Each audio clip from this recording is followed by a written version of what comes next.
여러분 반갑습니다. 원장입니다. 나 처음 보는 사람이 많죠? 참 이놈의 코로나가 뭔지. 예년 같았으면은 내가 여러분들 그 입학 오리엔테이션도 진작 했을 거고 정신교육도 몇 번 했을 것 같고 다양하게 접촉할 기회가 있었을 텐데 사람을 모을 수가 없잖아. 모으면 문제가 생기니까. 그래서 여러분들이 공식적으로 원장 얼굴을 보는 것도 오늘이 처음이 되겠네. 이게 참 문제가 많죠. 정말 이놈의 코로나 때문에 어떻게 그냥 뭘 진행을 할 수가 없습니다. 그리고 사실은 내가 그 여러분들 만나서 얘기하는 것도 이렇게 그 강당에 이렇게 전체 학생을 모아놓고 얘기해야만 내가 진짜 하고 싶은 얘기를 이렇게 허심탄회하게 할 수 있고 좀 그 전달의 효과도 높아지고 그러는데 이 모일 수가 없으니 뭐 이렇게 그냥 일부만 이렇게 아주 극소수만하게 내려오고 나머지 그 우리 원생들은 지금 강의실에서 영상 중계를 통해서 듣거나 보고 있는데 졸지 말고 정신 차리고 잘 좀 주목해 주기 바라고 내 얼굴도 잘 보고 그래서 이제 앞으로 썰렁한 얘기 하지 말고 엘리베이터 안에서 나 마주치면 아저씨 누구예요? 그러면서 이런 얘기 하지 말고 이름부터 알려줘야 되겠네. 처음 여러분 만나요.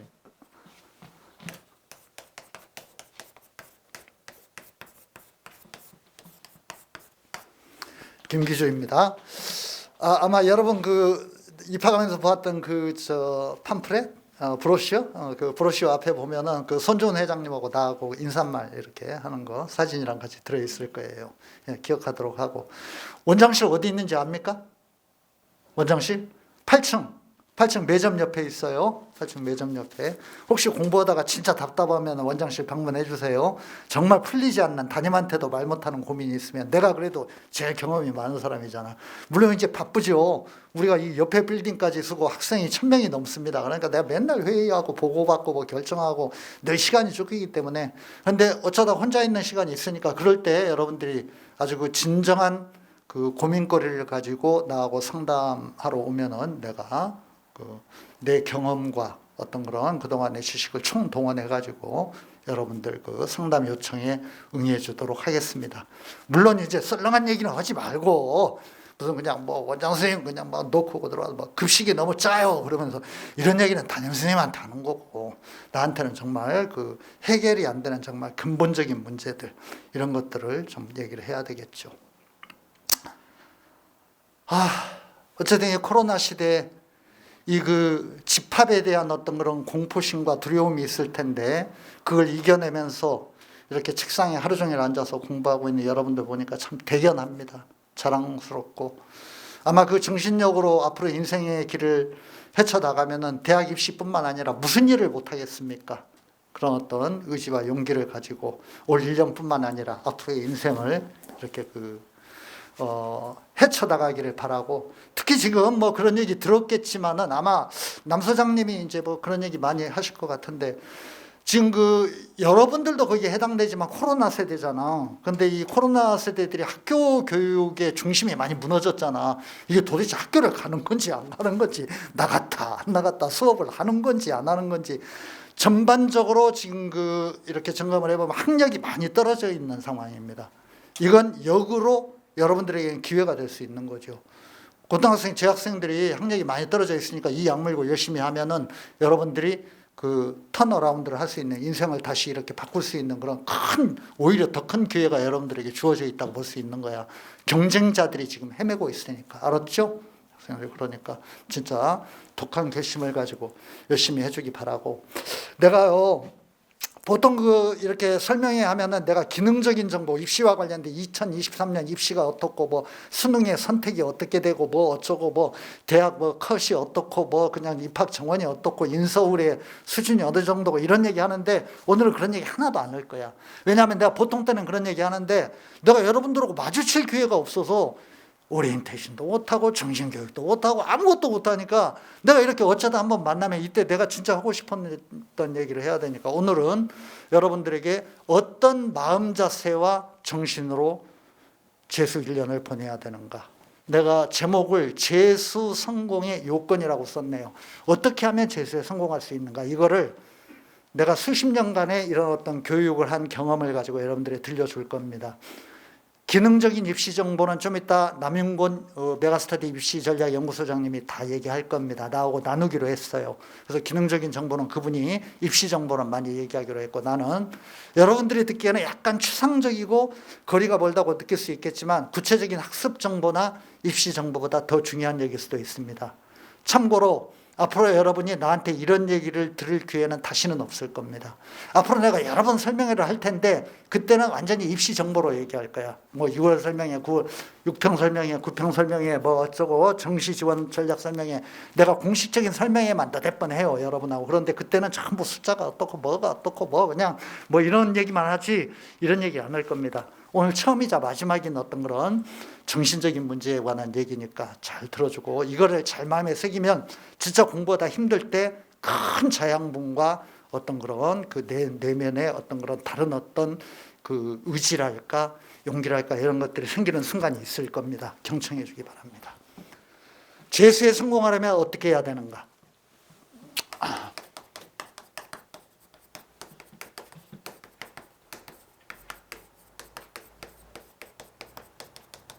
재수에 성공하려면 첫째, 내가 오랜 경험을 가지고 하는 얘기라고 했습니다. 내 말을 잘 이렇게 듣고 마음속에 새기고 믿어야 됩니다. 첫 번째로 내가 여러분에게 강조하는 건 성공하기 위해서 어떻게 해야 되느냐. 재수를 성공시킬 수 있다는, 가능하다는 믿음이 아주 중요합니다. 가능하다는 믿음. 이때 가능이라는 거, 뭐가 가능하다는 거냐? 여러분이 목표로 하고 있는 거 있잖아. 내가 몇 점 얻겠다, 몇 등급 얻겠다, 어느 대학 가겠다. 그냥 단순히 허황한 욕망이 아니라 내가 열심히 해가지고 이 정도는 해야지라고 하는 그런 어떤 목표, 이게 될까? 해가지고 될 수 있을까? 이렇게 하면 안 된다고. 가능하다고 믿어야 돼. 그거를 위해서 지금 여기에 와 있는 거 아니야. 그렇죠? 그러니까 그게 될까 안 될까 이런 생각을 하면 안 돼. 운동선수들이 이런 얘기를 많이 해요. 진짜로 운동의 효과가 나타나려면 몸에 힘이 빠져야 돼. 의심을 하고 바라보면 안 돼. 내 몸을 확 던져버려야 돼. 그냥 그 안에 던져버려야 된다고, 제수생활 속에. 그리고 가능하다고 확 믿어버려야 돼. 알았죠? 그런 믿음을 가지면은 어떤 결과가 나타나는가. 정말 여기 서 있는 원장 선생님은 수없이 많은 학생들에게서 그런 기적의 결과를 믿어가지고 나타난 결과를 보았습니다. 우리 메가스터디 회사 전체에서 일어난 저 먼 딴 학원에, 무슨 강남 대성학원이나 서초 메가스터디나 이런 데서 나온 얘기가 아니야. 바로 여기서 내 정신교육 강연을 듣고 여러분들이 배우는 선생님한테 똑같이 배우고 그런 애들이 정말 많은 기적을 만들어냈고, 지금까지 한두 명 특별한 예가 아니야. 정말 많다고. 그런 애들이 매해 그런 애들이 쏟아져 나와요. 믿음을 가지면 결과가 나타난다고. 내가 몇 가지 예를 들어볼게. 어떤 일이 나타나는지. 우리 학원에서 전부, 내가 지금부터 드는 모든 예는 전부 이 학원 수원 메가스터디에서 공부한 학생들이야. 메가스터디의 예가 아니야. 몇 년 전에 우리 학원에서 공부했던 학생입니다. 이선재라는 학생이야. 이선재라는 이 옆에 화성고등학교 출신인데요. 고등학교 졸업하고 서울에 있는 시립대를 낙방했습니다. 시립대학이 좋은 대학이긴 하지만 최고의 대학은 아니잖아. 서울대 의대라든가 서울대 경영대 이런 데는 아니잖아. 그렇죠? 시립대를 떨어졌다고. 얘가 1년 재수했어요. 우리 학원에서. 봐요. 이렇게 마음을 독하게 먹으면 어떤 일들이 일어나는지 잘 보라고. 우리 학원에서 1년을 공부해가지고 1등급 맞아서 뭐 연대 가고 서울대 가고 이런 게 아니야. 시립대를 떨어졌는데 우리 학원에서 딱 1년 재수해가지고 수능 만점을 얻었어. 거짓말 같지? 퍼펙트 만점을 얻었어. 퍼펙트 만점. 수능 만점을 얻었다고. 여기서 있었던 일이야. 물론 연대도 가고 서울대도 갔죠. 여러분 수원 메가스터디 홈피안에 들어가면 이선재 합격수기 있어. 알았지? 읽어봐. 얘는 정말 집중력이 뛰어나니 옆에서 누가 뭐라고든 말 신경도 안 써. 지 그거에만 몰두하고. 그러니까 시립대 떨어진 애가 수능 만점을 맞을 수가 있는 거야. 이런 일이 가능하다고. 이보다 더한 애들 정말 많아. 내가 이런 예를 들자면 끝도 없이 드는데 그냥 몇 가지 여러분들에게 아주 대표적인 그 몇 가지 예만 들어주는 거예요. 한동수라는 친구가 있어요. 이 친구는 몇 년 전에 우리 학원에서 공부했던 재수생인데, 얘는 고등학교를 졸업한 게 아니라 군대를 갔다 왔어. 고등학교 때 공부를 하고는 아예 전혀 모르고 담 쌓고 살고, 군대에 가가지고 사람들하고, 그 군대라는 게 일종의 사회생활이니까 그걸 하다 보니까, 야, 내가 대학을 졸업하지 않으면 진짜 인간구실 못하겠다. 정신 차리고 공부 좀 해야 되겠다 해가지고 군대를 제대하고 난 다음에 23살 때 우리 학원을 왔어요. 그래가지고 1년 동안 딱 공부했어. 1년을 공부해서 어떤 결과를 만들었느냐. 고3 때 성적표에서 수능을 23등급으로 올렸어. 23등급. 지금 너희들 맞춘 성적표에서 23등급 올려봐. 올라갈 때가 있냐? 어떻게 23등급을 올릴 수가 있지? 우리 학원 다니는 모든 애들이 평균 6등급에서 7등급 정도 올립니다. 그러니까 여러분들도 그냥 뭐 물론 가만히 있으면 올라가지는 않겠지만 평균적으로는 그 정도 다 오를 거야. 그런데 그중에는 10몇 등급, 뭐 10등급 이렇게 올리는 애들이 있어요. 얘는 23등급을. 그러니까 수능 성적표 전체를 7, 8등급에서 1, 2등급으로 다 올린 거야. 딱 1년 공부해가지고. 7, 8등급에서 모든 과목을 1, 2등급으로 다 올렸다고. 성균관대 갔어. 이게 가능하다고, 이런 게. 내가 가장 극적인 예를 하나 들까요? 내가 진짜 좋아했던 학생인데, 얘는 프라이버시에 문제가 있어서 내가 이름을 쓰지 않겠습니다. 이렇게 쓸게요. 여학생인데.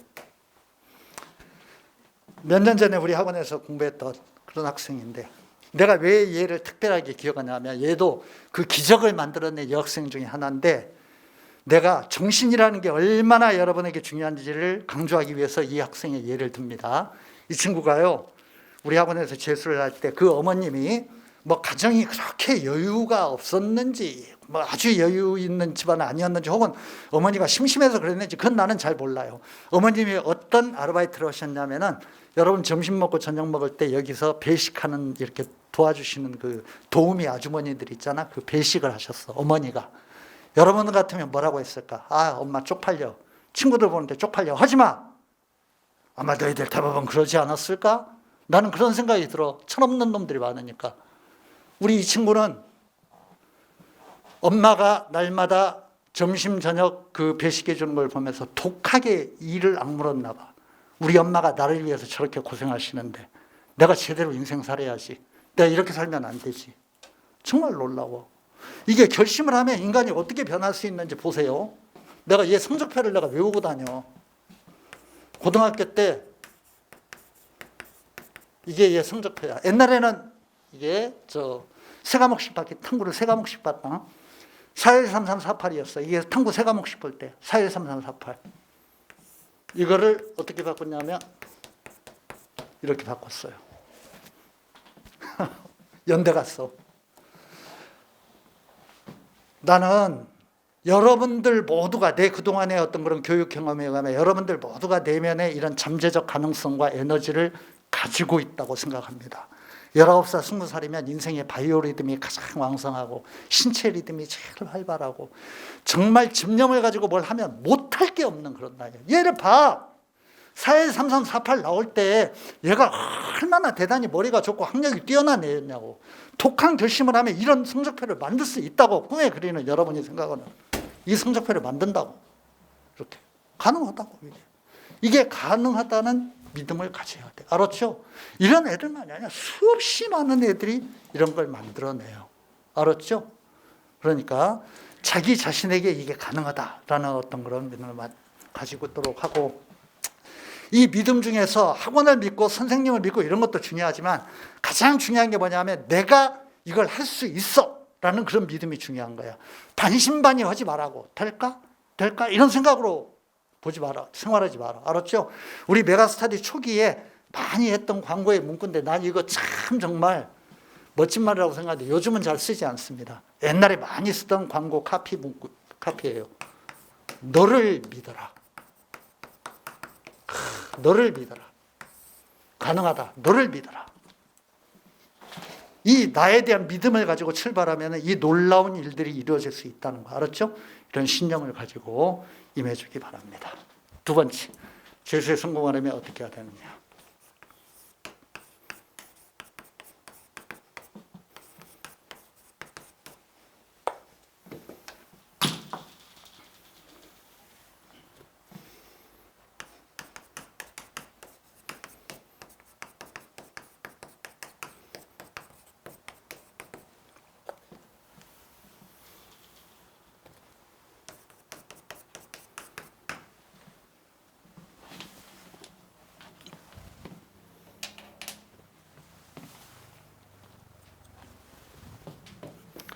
내가요 참 답답하고 이해가 되지 않는 어떤 그런 그 학생들이, 우리 재수생들이 어떤 애들이냐면은 정말 한숨이 나올 때가 많이 있는데, 수업 시간에 선생님은 피를 토하면서 열심히 강의하시는데 뒤에 엎드려 자는 애들, 혹은 엎드려 자는 거 피곤하니까 또 그럴 수도 있어.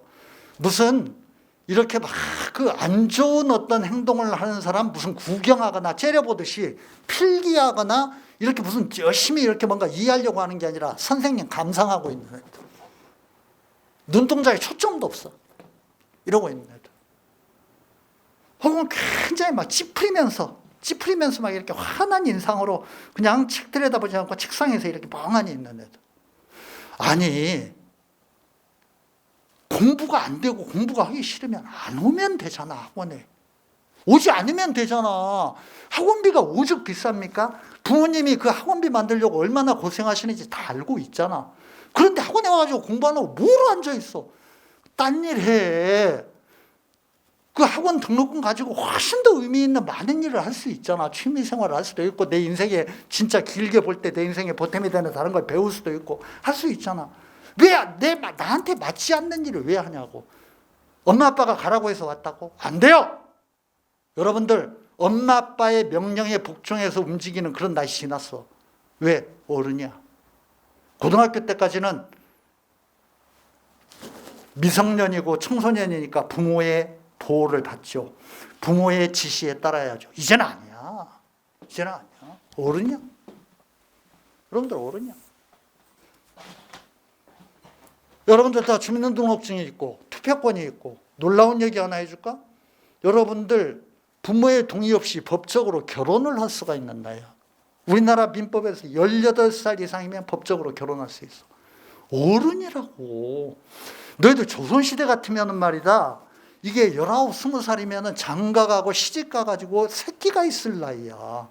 애기들이 아니야. 그런데 엄마 아빠가 가기 싫은 학원 가라고 했다고 이렇게 인상 쓰고 앉아있고, 그게 무슨 짓이야.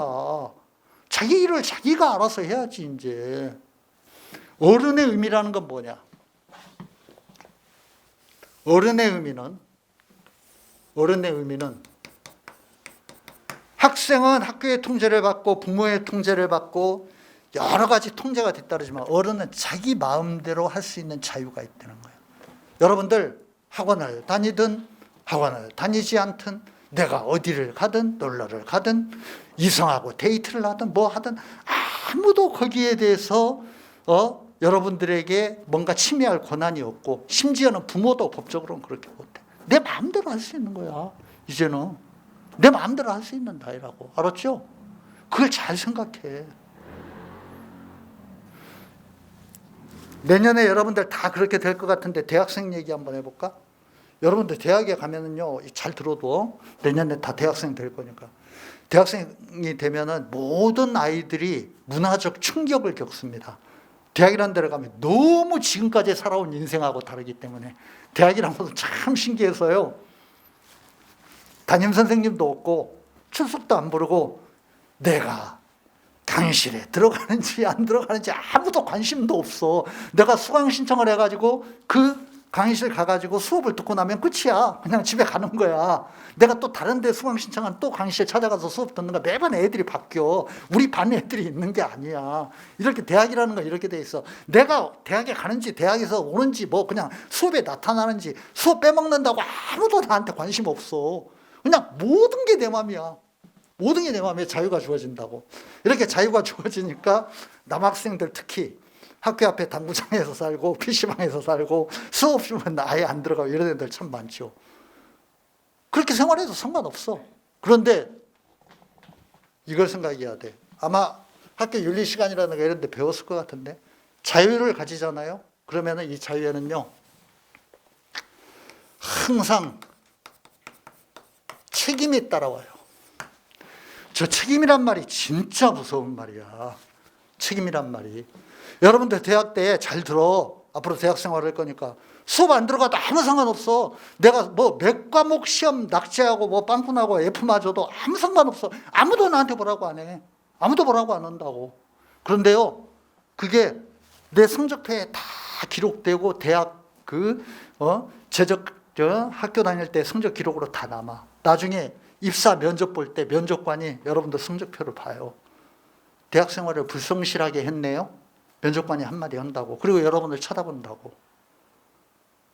그 대학 생활을 불성실하게 했네요 라고 하는 그 사람의 눈초리가 취업 시험을 볼 때만이 아니야. 어른이 되면 여러분들에게는 평생을 그 눈초리가 뒤따라다녀. 알았어? 중고등학교 때까지는 무슨 짓을 하든지 전부 교복을 입고 청소년이라는 이름으로 다 보호를 받고 사회의 보호를 받고 심지어는 웬만한 범죄는 저질러도 깜빵으로 가지 않고 다 부모들이 대신 처벌을 받고 이런 식으로 처리가 돼. 어른이 되면 학교 졸업하고 나면 고등학교 졸업하고 나면 전혀 그런 게 허용되지 않아. 여러분들이 하는 행동과 여러분들이 살아가는 인생 모든 거에 여러분들 스스로 책임을 져야 돼. 대학의 학점뿐만이 아니야. 살아가는 인생의 행로 자체가 전부 책임이 뒤따라. 내가 공부하기 싫어? 내 인생 마음대로 살 수 있어. 게임만 하고 싶어? 게임해도 돼. 상관없어.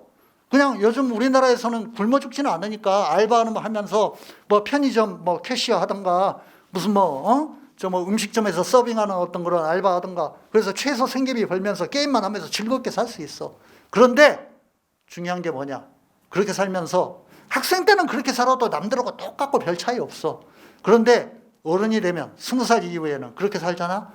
사람들의 싸늘한 시선을 견뎌야 돼.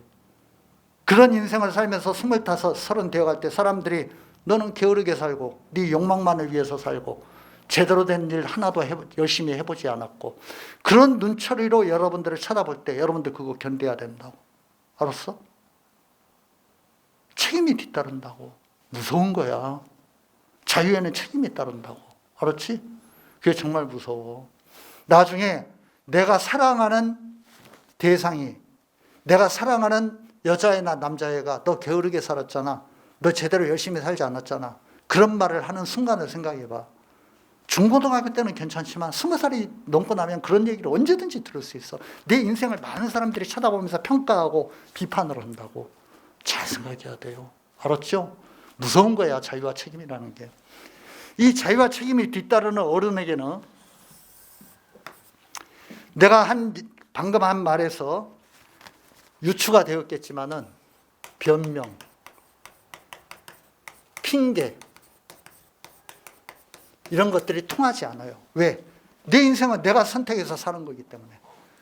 여러분들 중고등학교 때까지는 미성년자니까 내가 어른이 아니니까 내 인생을 내가 스스로 선택할 자유가 없기 때문에 여러분들에게 그렇게 책임이 많이 주어지지 않아. 중고등학교 때까지는. 변명하고 핑계하는 게 통해. 많은 아이들이 실제로 그런지 안 그런지는 모르겠지만 변명, 핑계 많이 하죠. 우리 엄마 아빠가 돈이 없어서 비싼 기숙학원 보내주지 않아서 좋은 값비싼 최고 스님한테 과외시켜주지 않아서 엄마 아빠가 집구석에 들어가면 맨날 부부싸움만 하고 뭐 이혼 온다고 지랄하고 쌈박질하고 맨날 그래서 나 공부하기 진짜 힘들었어. 내가 성적 못 나오는 게 전부 그 때문이야. 중고등학교 때까지 통한다고. 20살 넘고 나면 아무도 그런 얘기 들어주지 않아. 어른인데. 우리 엄마 아빠가 어째서 이런 얘기하면 너는 뭔데? 네가 어른이잖아. 네 인생 네가 살아야지. 엄마 아빠가 뭔 상관이야. 네가 알아서 해야지. 다 그렇게 얘기한다고. 알았어? 이제는 통하지 않아요. 여러분들에게 그런 얘기가. 우리 집안이 어떻고 뭐가 어떻고 우리 아버지가 어떻고 우리 엄마가 어떻고 그런 거 집어치우라고. 그건 고등학교 때까지의 얘기야. 이제는 내 인생을 내가 살아야지. 공부를 하려면 하고 내가 선택을 하고 재수를 하려면 선택을 안 하겠다면 버려버리고 내가 당당히 내 인생을 살아야 된다고. 변명하고 핑계 좀 하지 마. 알았지? 핑계 대지 마. 참 이게 그 원장 선생님이 이렇게 오랫동안 인생 경험을 하면서 보면요. 이 변명을 많이 하는 사람들이 인생에서 꼭 그 실패자가 되고 루저가 돼. 다른 사람에게 책임을 자꾸 돌리려고 하니까. 내가 중요한 거 하나 알려줄게. 나중에 대학생 되잖아요. 1년 후에 대학생 될 텐데 대학생이 되면 이제 미팅도 하고 같은 과에 뭐 이성 친구들도 뭐 많이 있고 그렇게 되겠죠. 그럴 때 잘 들어. 내가 남학생이면 여학생한테, 내가 여학생이면 남학생한테 내 마음에 드는 애가 점수 따고 싶고 뭔가 좀 이렇게 접근하고 싶잖아. 교육을 얘기할 때 절대 내가 지금 얘기하는 식으로 얘기하지 마. 내가 이보다는 좀 더 좋은 대학 갈 수 있었는데, 내가 좀 더 성적 올릴 수 있었는데 우리 엄마 아빠가 돈이 없어서, 엄마 아빠가 맨날 집에서 쌈박질해서 뭐가 어때서, 이런 찌질한 얘기 좀 하지 말으라고. 상대방이 진짜 짜증내 마음속으로. 이 사람은 정말 뭐 이렇게 자기 인생에 대해서는 얘기 안 하고 남 핑계만 댈까, 변명만 할까, 이렇게 생각한다고. 알았지? 상대방한테 인기를 얻고 싶잖아, 상대방의 시선을 사로잡고 싶잖아, 정반대로 얘기해야 돼. 내가 요령을 알려주는 거야. 너희들한테, 아주 경험이 미숙한 너희들한테 내가 진짜 노하우를 알려주는 거라고. 어떻게 말해야 되냐. 우리 엄마 아빠가 진짜 힘들게 고생해서 학원 보내주고 온갖 어려움에다 내 뒷바라지를 했는데 내가 참 철이 없었다. 내가 정말 노는 거 좋아하고, 내가 그냥 친구들하고 담배만 일찍 배워가지고 뭐 이렇게 PC방 같은 데, 공원 같은 데 돌아다니면서 쏘다니기만 하고, 내가 진짜 지금 생각해보면 철이 없었던 것 같아. 자기에게 책임을 돌리라고. 이런 사람이 의젓해 보여, 멋있어 보인다고. 알았어? 남 핑계를 대지 말라고. 친구가 뭐 어째서, 뭐가 어째서, 부모가 어째서, 뭐가 어째서. 이런 사람은 참 그게 근본적인 원인을 자기에게서 찾을 수가 없기 때문에 인생이 발전하지 않아요. 알았죠? 우리 스님들이, 여러분 이미 많이 들었을 겁니다. 공부하면서 아마 상당히 스님들이 이런 얘기 많이 할걸. 입 꾹 다물어라. 얘기하지 말아라. 들었습니까? 들었습니까? 이거 굉장히 중요한 거야. 스님들이 왜 이러는지 여러분 모르죠? 이게요, 얘기를 하기 시작하잖아요. 얘기하면은 전부 책임을 남한테 돌리게 돼. 학원이 어때서, 교재가 어때서, 선생님이 어때서, 수업이 어때서, 뭐가 어때서, 원장이 어때서, 책상이 어때서, 뭐가 어때서, 전부 이런 식으로 다른, 내가 성적이 오르지 않고 공부가 안 되는 이유를 다른 데로 자꾸 이유를 돌리려고 하니까 나를 쳐다보지를 못하는 거야. 나를 봐야 돼. 나를. 다른 사람을 보면 안 된다고. 나를 쳐다봐야만 나의 문제점이 보이고 그걸 고쳐야만 내가 발전할 수 있어. 다른 걸 쳐다보면 안 돼. 그러니까 입을 다물고 있어야만 나의 태도가 보이기 시작한다고. 자꾸 남의 얘기를 하려고 하는, 학원 얘기를 하려고 하고 선생님 얘기를 하려고 하고 강의실 얘기를 하려고 하고 이러면은 내가 보이질 않는 거야. 이런 사람은 다 남한테 뭘 떠넘기려고 하는 거야. 그러니까 자기가 변화하지 않는데 뭐가 변하냐고. 여러분들 그 재수반에 걸려있는 여러 경구 중에 그런 거 있어요. 지금도 있는지 어쩐지 모르겠는데, 지금 이 순간 네가 변하지 않으면 아무것도 변하지 않는다. 우리 재수생들에게 들려주는, 나도 거기에 몇 개를 썼습니다만 경구 중에 하나야. 지금 이 순간 네가 변하지 않으면 아무것도 변하지 않는다. 이거를 명심해야 돼. 알았죠? 그러니까 가능한 한 다른 데서 요인을 찾으려고 하지 말고 나에게서 요인을 찾아. 알았죠? 우리 냉정하게 가슴에 손을 얹고 반성해 보자고. 여러분들 학교 다닐 때 반에서 1등 했던 애들, 전교에서 1등 했던 애들, 물론 여러분들보다 좋은 가정에 좋은 여건에 있었던 애들도 있지만은 걔들이 나보다 좋은 선생님에게서 좋은 교재를 가지고 비싼 과외 받아서 좋은 어떤 그런 후원을 받아서 그렇게 자란 겁니까? 똑같은 선생님한테 배웠잖아. 똑같은 교재로 공부했잖아. 그런데 어떤 애는 1등하고 어떤 애는 그렇게 못하잖아. 그게 뭐 때문이냐? 걔는 열심히 했고 나는 안 했잖아. 바로 그 차이지. 뭐 아무 차이도 없는 거야. 바로 그 차이야. 그거를 인정하지 않고 맨 뭐가 어떻고 수업이 어떻고 뭐가 어떻고 강의실이 어떻고 뭐 학원이 이런 얘기 해봐야 소용없는 거야. 나를 봐야 된다고. 나를. 알았죠? 예. 변명하면 안 돼. 핑계 대지 말고. 알았어요? 예. 내 자신을 직시하는 게 굉장히 중요하다. 스스로 선택해서 해야 된다. 스스로 선택해서 해야 된다. 예. 이거를 꼭 명심해 주기 바랍니다.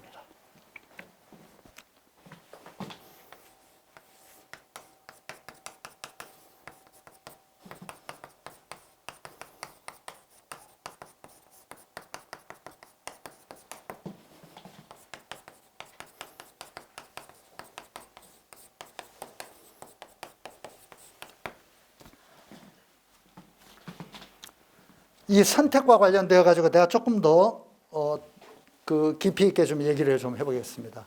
여러분들 나이에 당연히 그런 고민이 있을 것 같고, 나한테 그런 고민을 직접적으로 토로하는 친구들도 그동안에 많이 있었습니다. 나는요, 그림 공부를 하고 싶은데 엄마 아빠가 미대는 절대 안 된다고 그래요. 디자인 공부를 하고 싶은데 절대 안 된다고 그래요. 나는 만화 그리고 싶은데 그걸 못하기 정말 미치겠어요. 나는 운동하고 싶어요. 나는 뭐 운동이 스포츠가 훨씬 더 맞는 것 같은데 그 길로 못 가게 해요. 나는 요리하고 싶은데 요리는 절대 안 된다고 그래요. 정말 미치겠어요. 난 정말 공부가 맞지 않고 그쪽 길이 훨씬 더 좋아요. 다른 선택을 하는 거에 대한 얘기입니다. 알았죠? 내가요, 그런 학생들에게 뭐라고 할까? 내가 첫 마디가 뭐냐 하면은, 그거는 네가 진짜로 그거를 간절히 원하고 하고 싶으면은 무조건 그 길을 가. 그게 최고인 거야. 자식과 싸워서 이기는 부모는 이 세상에 절대 없어. 엄마 아빠가 아무리 반대해도 네가 정말 목숨 걸고 그 길로 요리하겠다, 만화 그리겠다, 그림 그리겠다, 무슨 축구하겠다, 스포츠 하겠다 그러면은 어떻게 그거를 부모가 뭐 무슨 너를 때려 죽일 거야 어쩔 거야. 네가 진짜 하겠다면 어쩔 수 없는 거지. 그 길을 가라고. 지금 인생의 길이 공부하는 것만이 승리하는 길이 아니잖아.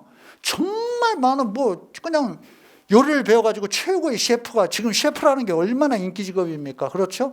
심지어는 기성세대들이 그렇게 싫어하는 게임이라는 것도 그 게임을 제대로 미쳐가지고 하면 프로 게이머가 될 수 있는 거야. 춤추는 것도 제대로 하면은 무슨 좀 뭐 멋진 비보이가 될 수도 있는 거고. 수우파? 나 요즘 우리 딸들이, 내가 딸이 있는데 딸들이 집에서 그 스트리트 우먼 파이터 뭐 이런 거 춤추는 거 보면 대단하더라고. 참 멋지더라. 여고생들도 그 크루들 나와가지고 막 단체로 춤추는 거 보면 정말 대단해. 춤춰가지고 내 인생을 성공시킬 수도 있는 거야. 그 길을 가. 뭐라 하기 싫은 공부하고 여기 앉아있어. 안 되면 때려치라고. 그 길로 가라고. 알았어? 가도 돼. 그렇지? 네. 그런데요, 내가 단서 하나 다뤄야지. 명심을 하고 인생의 선배가 들려주는 얘기니까. 내가요, 공부가 짜증나고 공부가 하기 싫고 공부가 뭔가 피하고 싶어서 요리하겠다, 만화 그리겠다, 그림 그리겠다, 운동하겠다, 뭐 하겠다 이렇게 하면은 내 생각에는요 어려워. 잘 안 될 거야. 왜냐하면 그 길은 훨씬 더 어려워. 다른 길은 훨씬 더 어렵다고. 여러분들이 아직 인생을 제대로 입체적으로 인생 전체를 보지를 못하니까 그런 어떤 그 착각에 빠질 수 있는데, 여러분들 부모들이 왜 공부라고 하느냐? 공부가 제일 확률이 높은 길이기 때문에 그러는 거야. 다른 이유 때문이 아니야. 오로지 그것 때문이야.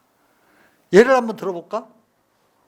여러분들 만화? 그림? 화가야 뭐 여러분들은 잘 알지도 못할 거고, 만화 요즘은 젊은 세대들이 만화 좋아한다고 하니까, 여러분들 알고 있는 웹툰 작가나 여러분들 알고 있는 만화가가 얼마나 됩니까? 무슨 뭐 허영만? 뭐 몇 명의 인기 있는 웹툰 작가? 이름 몇 명 될 수 있는 사람이 누가 있나?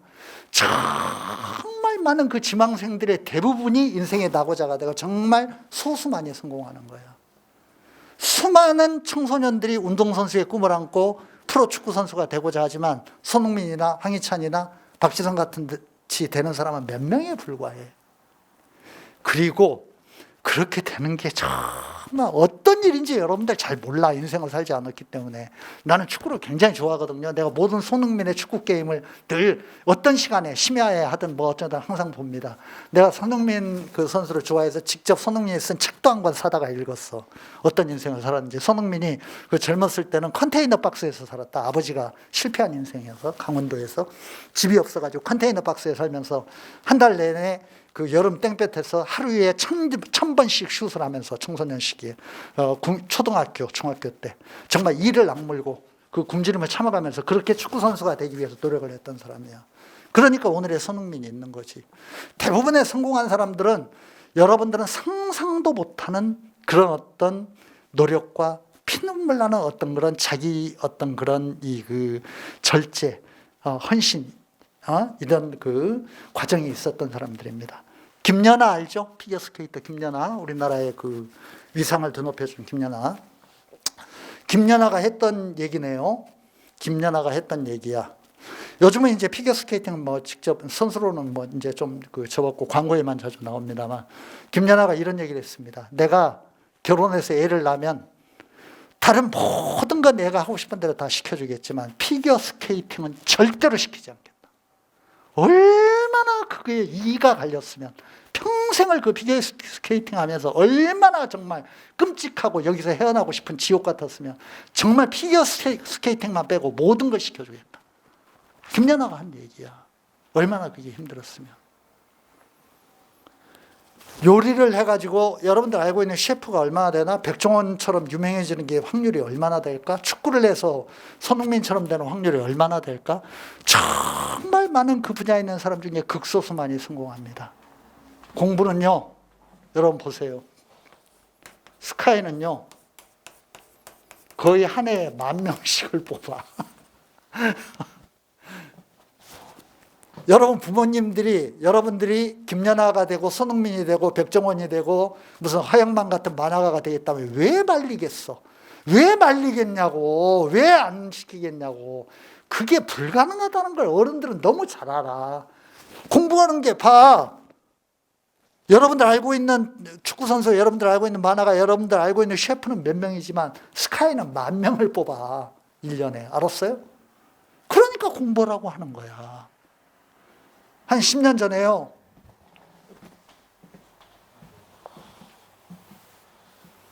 이런 이름의 청년이 있었어요. 대구 출신인데요. 너무 가난한 집에서 태어났나 봐. 정말 찢어지게 가난한 집에서 태어나서 학교라는 건 대학이라는 건 상상도 못하고 고등학교 때부터 고등학교 졸업하자마자 가족들 먹여 살리기 위해서 뭐 벽돌공 뭐 어쩌고 노가다 뭐 온갖 인생의 배달 뭐 온갖 인생의 밑바닥 직업은 다 거치고 한 고등학교 졸업하고 한 7, 8년 후에 25살 먹은 후에 진짜 내가 대학을 가지 않으면 인간 구실을 못하겠다. 독하게 공부했어. 그래서 놀랍게도 자기 집념이 강한 애인가 봐. 서울대를 갔어. 공부해가지고. 그래서 얘가 책을 썼어요. 책의 제목이 뭐냐 하면 공부가 가장 쉬웠어요.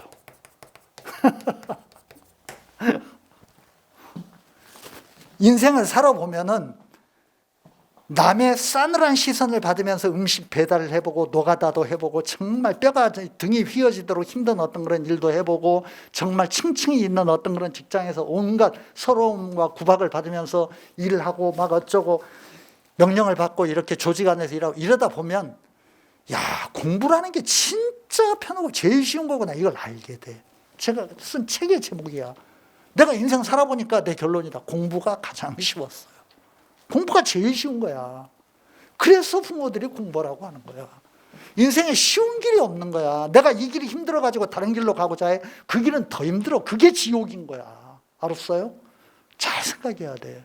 그러니까 언제든지 때려칠 수는 있는데 내가 공부하는 것보다도 더 강한 심령과 더 강한 어떤 열정을 가지고 더 강한 어떤 그런 헌신의 마음을 가지고 가야만 성공할 수 있다고. 대충 그냥 이게 싫으니까 그냥 대충 적당히 놀면서 다른 일을 하지. 안 돼. 절대 안 된다. 알았지? 인생에 쉬운 길은 없다. 공부해야 된다. 공부가 제일 쉽다. 명심해 주기 바랍니다. 네 번째. 아마 현실적으로는 내가 네 번째 하는 얘기가 여러분들이 정말로 이 1년 동안의 재수생 수험 생활을 하는데 제일 참고해야 될 얘기일 겁니다.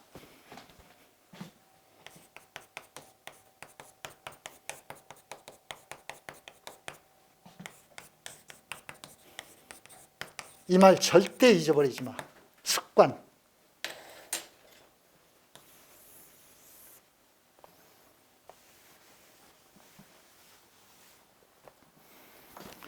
여러분들 재수생활을 성공시키는데요. 보세요.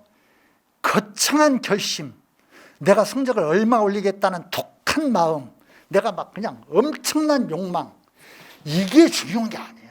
그보다 훨씬 더 중요한 게 뭐냐면 아주 작은 디테일한 어떤 그런 일의 실천. 아침에 몇 시에 일어난다. 셔틀버스 몇 시에 탄다. 내가 학원에 몇 시까지 도착한다. 내가 급식 받을 때 단어장 들고 가서 몇 개 단어 외운다. 이런 아주 작은 일들을 거의 기회적으로 아무 생각 없이 해야 돼.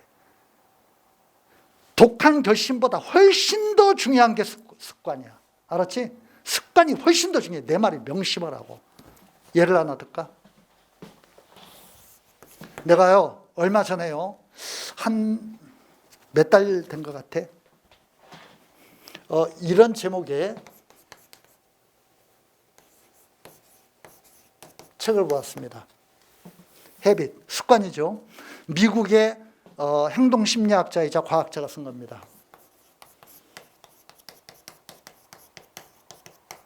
웬디 우드라는 학자가 쓴 건데, 내가요 이렇게 여러 신간에 대한 어떤 그런 리뷰를 좀 이렇게 하다가, 신간을 이렇게 인터넷으로 검색을 하다가 내가 이 책의 부제목을 보는 순간 막 깜짝 놀랐어.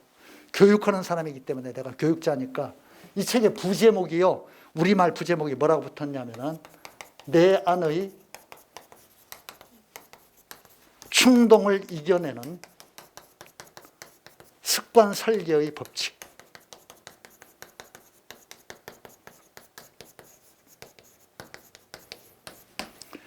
내가 이 제목을 보는 순간 정말 무슨 망치로 머리 얻어맞은 것처럼 눈이 번쩍 뜨였어요. 왜?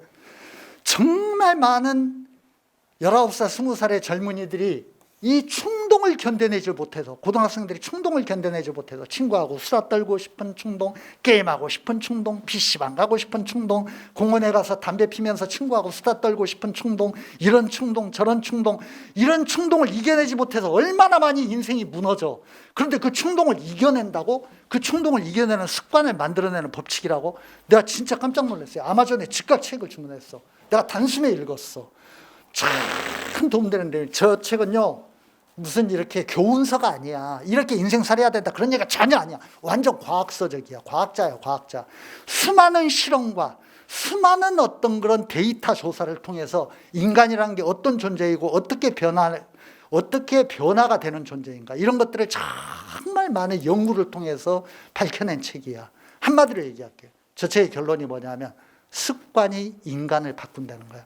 독한 결심이 바꾸는 게 아니야. 습관이 인간을, 작은 습관 하나가, 나도 모르는 습관 하나가 나를 만들어내는 거야. 알았죠? 내가 저 책을 보고 놀래가지고 저 책의 내용을, 여러분들은 지금 재수생이니까 저거 볼 시간 없어. 저거 한가하게 저런 책 볼 시간 없고 걱정 안 해도 돼. 내가 저 책 다 읽고 난 다음에 저 책을 A4 한 5장으로 써머리를 했어.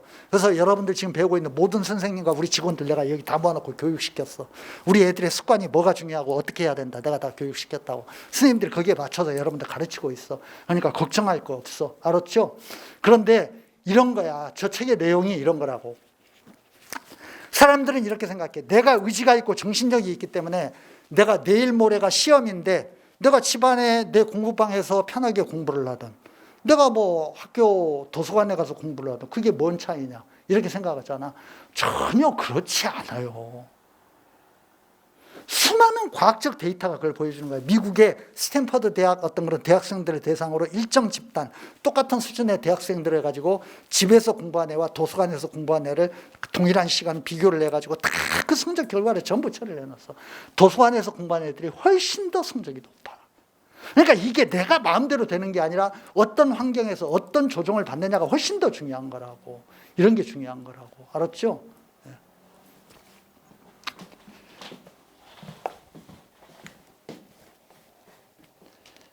내가 그 습관에서 중요한 거 이제 몇 가지를 좀 이렇게 간단히 정리를 해줄 텐데, 그 습관과 관련돼 가지고 명심해 주기 바랍니다. 제일 중요한 거 3가지만 얘기할게. 첫째, 이 습관이 정말 중요한데 습관에서 핵심적인 거 정말 고르고 골라가지고 내가 몇 가지만 여러분에게 얘기하는 거야. 이거를 단순하게 생각하면 절대 안 돼. 알았지? 단순하게 생각하면 안 된다고. 핸드폰 멀리 해야 된다.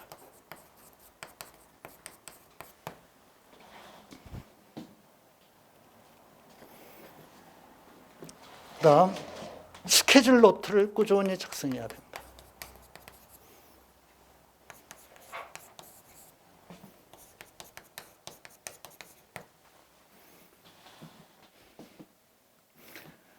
스케줄 노트를 꾸준히 써야 된다. 핸드폰을 멀리 해야 된다. 그 다음에 몇 시에 일어나고 몇 시에 잔다는 거, 이걸 규칙적으로 해야 된다.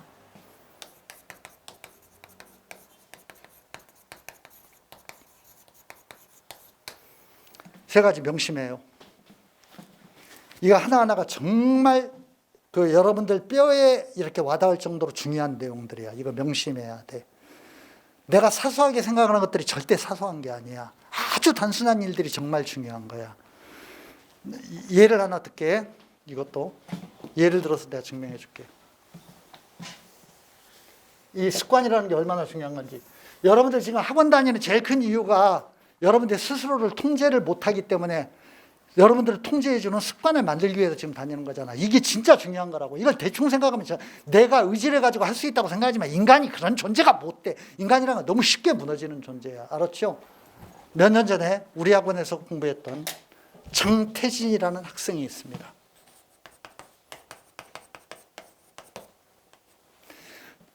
아주 독한 녀석인데요. 아마 고등학교 때는 집안에 갈등도 좀 있고 뭐 집안이 좀 어렵기도 했고 열심히 공부를 못했던 것 같아. 이 정태진이가요, 내가 이렇게 우리 학원에서 장학금도 받고 그런 녀석이어가지고 아주 의지가 강하고 그런 애에서 내가 아주 기억에 남는데, 아주 눈초리도 날카롭고 진짜 뭔가 자기 집념이 강한 애고 그런 애야. 얘가 고3 때 수능을 봐가지고, 고3 때 성적입니다. 수능 성적표가 어떻게 나왔냐면요, 42556 42556이었어. 얘가요, 이성적으로는 갈 대학이 없으니까 아마 집안도 조금 어려웠을 것 같고 또 지가 의지력이 강한 애니까 내가 한번 공부해보겠다 해가지고 독학재수학원 다닌 것도 아니고 종합반 다닌 것도 아니고 독학을 했어. 독학. 혼자 공부했다고. 1년 동안 집에서 혼자 공부했어. 독학에서 성적표가 어떻게 나왔냐면은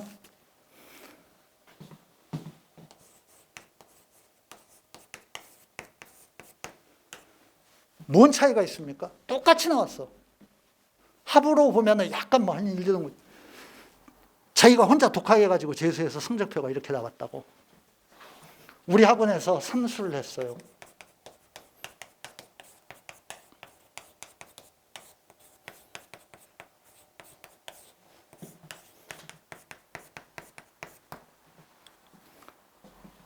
이게 뭘 말해주냐면요, 이런 거야. 사람이 의지만 가지고 되는 게 아니라는 거야. 어떤 시스템 안에서 이렇게 아주 작은 거 하나를 꾸준히 해나가는 게 중요하다는 거야. 독한 마음을 가지고 해결되는 게 아니라고. 알았지? 이 책에 정말 많은 내용들이 뭐냐면 그런 거야. 사람이라는 게 선생님이 하라고 하는 거, 학원에서 시키는 거, 이거를 그냥 아무 생각 없이 꾸준히 해야 돼. 알았어? 그렇게 해야 된다고. 그래야 결과가 좋아지는 거야. 내가 막 이를 악물고 하루 저녁 밤새면서 공부하고 그런 게 중요한 게 아니야. 그냥 몇 시에 버스 타고 수업 시간 시작하기 전에 1분 전에 입실에 있어라. 그러면 일찍 들어가서 앉아있고, 이런 것들 아주 그냥 늘 이렇게 그냥 아주 몸에 배도록 만드는 게 진짜 중요한 거라고. 그렇게 하면은 이런 성적이 이렇게 된다고. 이렇게 돼. 알았어요? 학원의 기능이 이거인 거야. 학원의 기능이. 알았어?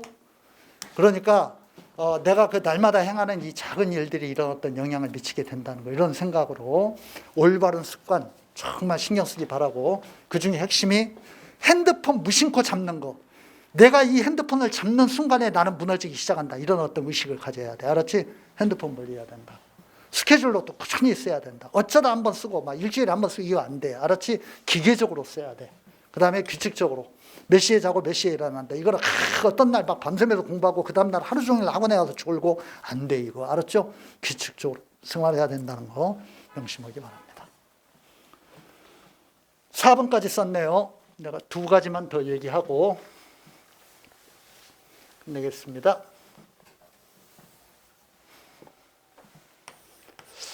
여러분들이 젊기 때문에 내가 인생의 중요한 가치관에 대해서 한마디 말하고자 합니다. 혹시 이런 생각합니까? 내가 공부해가지고 금방 성적 오르지 않고 6월 평가원 볼 때까지도 성적의 변화가 없으면 내가 지금 무슨 쓸데없는 짓 하고 있는 건가? 이런 어떤 생각 들지 모르겠습니다. 혹은 아주 가혹하게 얘기하자면 모든 학생들이 자기가 염원하는 목표를 실현할 수 있는 건 아니죠.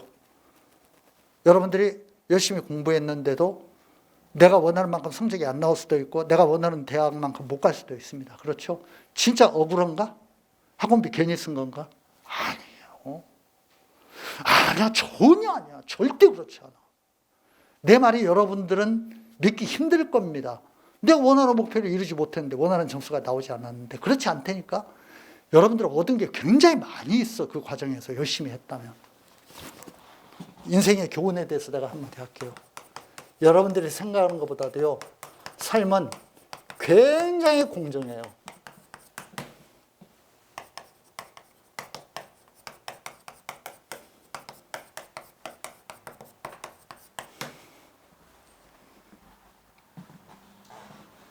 여러분들 이런 생각을 가지지 말라는 의미에서 내가 해주는 얘기입니다. 친구가 열심히 책 읽고 있을 때, 공부하고 있을 때 나는 공원에 가가지고 친구들하고 담배 피면서 1시간 놀았다, 수다 떨었다, PC방 가서 게임하고 1시간 놀았다. 당장 걔가 책 읽고 내가 무슨 PC방 가서 게임하는 결과를 가지고 무슨 시험 보는 것도 아니고 누가 뭐라고 하는 것도 아닌데 걔 오고 나오고 뭔 차이가 있어? 이렇게 생각할지 모르겠습니다. 아니야. 전혀 아니야. 책 보내는요, 그 책의 내용이 걔의 내면에 가서 전부 쌓여 있어. 내 말이 거짓말 같죠? 전혀 그렇지 않아. 공원에서 담배 피면서 1시간 수다 떤 사람은 그 수다 떤 어떤 그런 과정이 내 내면에 쌓여 있어. PC방 가서 1시간 게임한 사람은 그 게임의 과정이 내 내면에 쌓여 있어. 다른 사람이 못 볼 것 같습니까? 아니에요. 그거 너무 잘 보여. 원장 선생님처럼 수많은 사람을 채용하고 면접하는 어떤 그런 권한을 가지고 원장들끼리 우리가 모였을 때 하는 얘기입니다. 정말이야. 이거 진짜로 하는 얘기야. 원장들이 모여가지고 무슨 얘기를 하냐면 선생님들이 이력서를 들고 취업하러 올 때, 직원들이 이력서를 들고 취업하러 올 때 그 직원 데려고 하는 사람이나 선생님으로 입사하려는 사람과 얘기를 하다 보면 정말 얼마나 쉽게 그 사람의 본질이 드러나는지 정말 놀랄 때가 많다. 나만 그렇게 느끼는 게 아니야. 다른 채용의 권한을 가진 사장님이라든가 원장들이 다 그렇게 얘기해. 인간이라는 게요, 정말 쉽게 드러나. 내가 예를 하나 들게. 여러분들 여러분들 나이대에 좋아하는 친구들 한번 생각해 봐. 너무 잘 보이잖아. 친구 중에 정직하네, 부정직하네, 거짓말 잘하는 애, 거짓말 못하는 애, 순진한 애, 뭔가 그냥 남을 속이기 좋아하는 애, 야비한 애, 뭔가 그냥 전부 드러나잖아, 개성이. 그러지 않아? 딱 보면 그냥 그게 금방 느껴지잖아. 같은 반 애들 보면은. 여러분도 똑같아.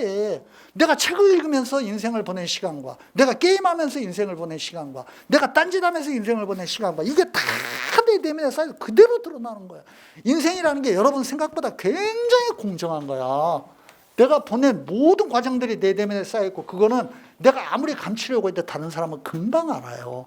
친구가 알고 직장의 상사가 알고 선생님이 알고 다 알아. 교수가 알고 다 안다고. 그러니까 여러분들이 여러분들 자신의 발전을 위해서 스스로 이를 악물고 투자했던 학습의 시간, 성적과 관련 없이 그 노력은 대단히 중요한 거야. 내가 나를 견디려고 이겨내려고 했던 그 노력의 시간들, 이건 절대 어디 가지 않아. 내 내면에 쌓여있는 거라고. 남들은 다 그거를 금방 봐. 드러날까 생각하지 마. 절대 그렇지 않아. 남들을 속일 수 있다고 사람들은 흔히 생각하지만 그렇게 쉽게 속일 수 있는 게 아니야. 금방 드러난다고. 그냥 내가 얕은 사람인지, 노력을 하지 않는 사람인지, 게으른 사람인지, 내 욕망만 쫓아다니는 사람인지, 재밌는 것만 좋아했던 사람인지 남들은 금방 알아요. 금방 안다고. 그러니까 삶이라는 게 정말 여러분 생각보다 훨씬 더 공정한 거라고. 그 공정하다는 걸 알고 나면은 시간을 허투루 쓰지 않게 되고 내 인생을 낭비하지 않으려고 하게 되고 내 내면을 채우려고 노력을 하게 되는 거야. 알았죠? 사람들이 다 알아. 세상을 절대 요령만으로 살 수 없어. 사람들은 금방 안다고. 요령으로 무슨 일을 한두 가지 해결할 수 있을지는 모르지만 그 다음은 진짜 어려운 거야. 알았죠? 그러니까 나를 진짜 발전시키려고 하면은 그런 진지하고 성실한 태도를 가지고 삶에 임하는 게 굉장히 중요한 거야. 인생은 생각보다 굉장히 공정하다. 여러분들이 여러분들 자신을 위해서 투자했던 시간, 여러분들이 여러분들 자신을 위해서 노력했던 시간은 절대 어디로 도망가지 않아. 절대 배신하지 않아. 그대로 쌓여 있어. 남들이 다 알아, 그거를. 알았죠? 예, 이거를 믿어야 됩니다. 인생이라는 건 생각보다 공정하다는 거. 알았죠? 여러분들이 허투루 보낸 시간은 남들이 다 그거를 아주 냉정한 시선으로 바라본다고. 알았죠? 그거를 명심해 주기 바랍니다. 마지막으로 한마디만 하고 우리 뒤에 벌써 와 계십니다. 메가스터디 입시 연구소장님에게 마이크를 넘길 겁니다. 여러분들 지금 그 수능까지 한 9달 남았나요? 네. 시간은 내 말을 믿어. 내가 전문가고 이런 일을 수십 년 한 사람이니까 시간은 충분해. 서두르지 마. 알았지? 자, 내가 이렇게 쓸게요. 천천히. 서두르지 말고. 그리고 꾸준하게.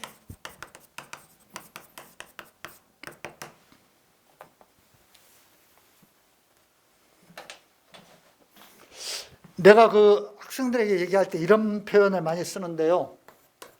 공부의 근육. 자, 여러분들 지금 재수하려고 학원에 왔다는 거 뭘 뜻하냐 하면 여러분들 고등학교 때까지 그렇게 성실하게 공부하지 않았다는 의미야. 그렇지? 그런데요, 운동선수로 말하면 여러분들은 별로 운동의 훈련을 하지 않은 어떤 그런 사람들이야. 이런 운동의 어떤 그런 훈련을 하지 않은 사람들이 갑자기 내가 독한 결심으로 운동을 열심히 하겠다고 해가지고 갑자기 막 100kg짜리 덤벨 들고 30kg짜리 덤벨 가지고 막 아령하고 이러면은 금방 뼈가 어긋나고 근육이 손상되고 무너지게 돼. 무슨 말이냐 하면 욕심내가지고 공부해봤자 하루 이틀은 할 수 있을지 모르지만 그 다음에는 제대로 안 되는 거야.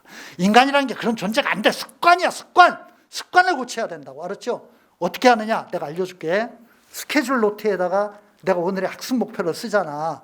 이거를 절대 욕심내서 쓰지 마. 내가 하루에 수학 30문제 푼다. 영어 지문 10문제, 10개 지문, 기출문제 지문 읽는다. 뭐 국어 지문 모의고사 지문 2회 푼다. 이렇게 막 엄청난 계획을 세우면은 하루 이틀 하다가 실패하게 되고 나는 역시 안 되네. 이렇게 생각하게 된다. 절대 그렇게 하면 안 돼.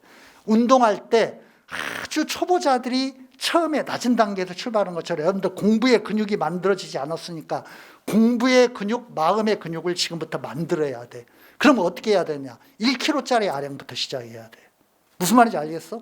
스케줄 노트에 쓸 때 내가 하루에 영어 단어 10개만 외운다. 수학 문제 5문제만 푼다. 이렇게 써. 얼마든지 시간 충분하다고 내 말을 믿어.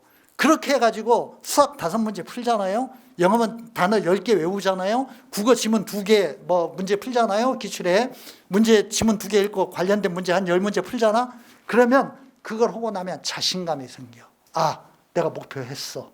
오늘 목표했어. 내일은 한 개 더 늘려볼까? 한 문제 더 늘려볼까? 단어 몇 개만 더 늘려볼까? 이런 식으로 하는 거야. 알았지? 천천히, 꾸준히, 욕심내지 말고. 알았지? 그 대신에 명심해야 될 건 뭐냐? 내가 오늘 수학 5문제 푼다, 영어 단어 10개 외운다, 이렇게 했는데 내가 오늘 그거를 안 했으니까 내일 몰아가지고 10문제 풀고 단어 오늘 것까지 내일 한꺼번에 해야지. 이런 사람은 하루 실천을 못하는 순간 그 사람의 재수 생활은 끝나는 거야. 희망이 없어. 왜? 내가 오늘 못한 공부는 영원히 할 시간이 없어. 왜? 나는 내일 해야 될 공부가 또 있잖아. 내가 이 주일에 못한 걸 다음 주에 하겠다. 다음 주에 해야 될 공부를 못하게 되는 거야. 그러면은 그 다음 주에 해야 될 공부를 못한 채 나는 시험장에 가게 되는 거야. 알았지? 그러니까 내가 오늘 할 수 있는 건 반드시 오늘 끝내야 돼. 내가 이번 주에 할 건 반드시 이번 주에 끝내야 돼. 내가 그거를 못 끝내면 내가 어느 부분은 공부를 못하고 수능 시험장에 가서 앉아있게 되는 거야. 무슨 말인지 알겠어요? 그러니까 천천히 꾸준히 해야 된다고. 조금씩. 그러면서 자기 자신에 대한 믿음을 줘. 알았지? 이거는 특히 내가 남학생들에게 하고 싶은 얘기인데 막 욕심내가지고 뭐 해보려고 하다 안 되니까 자기 자신에 대한 실망과 좌절. 나는 안 되는 놈이야. 자꾸 이런 좌절을 밟으면 더욱더 진창으로 빠지고 구렁텅이로 빠지는 거야. 게임 이런 거에 빠지게 되고. 자기 자신에게 자꾸 믿음을 주고 할 수 있다는 어떤 그런 희망을 자기에게 만들어줘야 돼. 그러려면 목표를 조금 세우고 하고 난 다음에 내가 했네? 뭔가 가능하네? 이런 것들을 자꾸 발견해야 된다고. 알았죠?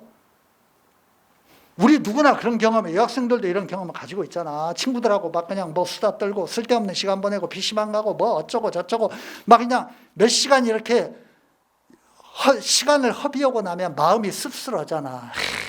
그냥 오늘도 그냥 그냥 별 볼 일 없이 그냥 쓸모없는 어떤 인생을 살았다. 이런 허탈한 기분이 들잖아. 그런데 어쩌다 한번 열심히 공부하고 나면 그게 성적이 오르고 안 오르고 이런 거 상관없어. 몇 시간 공부하고 나면 뭔가 마음이 뿌듯해지면서 나도 뭔가 했네.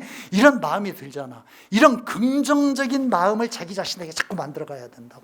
그걸 처음부터 무리하게 하지 말고 조금 낮은 단계에서 자꾸 만들어 나가라고. 알았죠? 그러다 보면 그런 걸 한두 달 하다 보면 놀랍게 변해 있는 자기 자신을 발견하게 돼. 내가 이거 할 수 있는 사람이구나. 이게 되는구나. 조금 더 올리자. 이러면서 올라가는 거라고. 덤벨의 무게를, 아령의 무게를 조금씩 늘려가라고. 처음부터 큰 무게에 도전하지 말고 욕심내지 말고, 알았죠? 욕심내지 말고 그렇게 접근하는 거예요. 천천히 가는 게 중요합니다.